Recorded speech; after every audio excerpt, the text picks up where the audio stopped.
Deuxième méthode algébrique, la substitution. Alors, tout à l'heure, nous avons pu voir par comparaison, puisque y était égal à chaque fois. Ici, ce n'est plus le cas. Alors, l'idée est de choisir la première ou la deuxième, choisir x et y.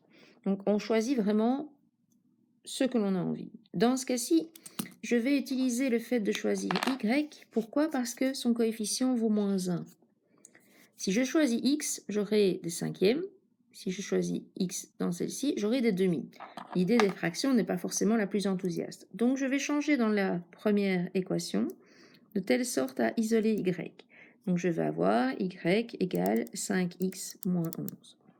Puisque c'est cette valeur-ci, je vais la substituer, la remplacer dans la deuxième.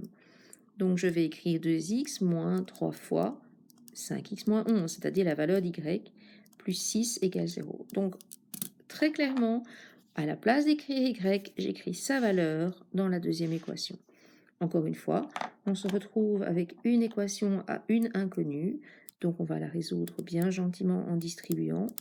Moins 15x plus 33 plus 6 égale 0. Moins 13x égale moins 39. X égale 3. Comme tout à l'heure, on a une seule valeur pour x, à nous trouver maintenant y. Donc je sais que x est égal à 3, eh bien je vais la remplacer dans la première ou la deuxième. Je vais prendre encore une fois la première, donc 5 fois 3 moins y égale 11, moins y égale 15 moins 15 moins 4, y égale, y est égal à 4. Donc, qu'est-ce que j'ai fait? Parce que j'ai oublié de descendre la caméra.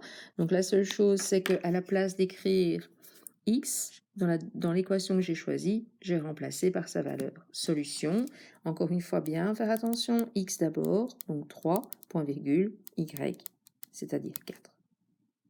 Première méthode, comparaison. Y égale, donc je peux égaler les deux valeurs. Deuxième méthode, substitution. On choisit une des deux équations, une des deux inconnues. Ici, le plus facile puisque c'est -1. Sinon, je me trouve avec des cinquièmes et des demi des fractions. Et on résout.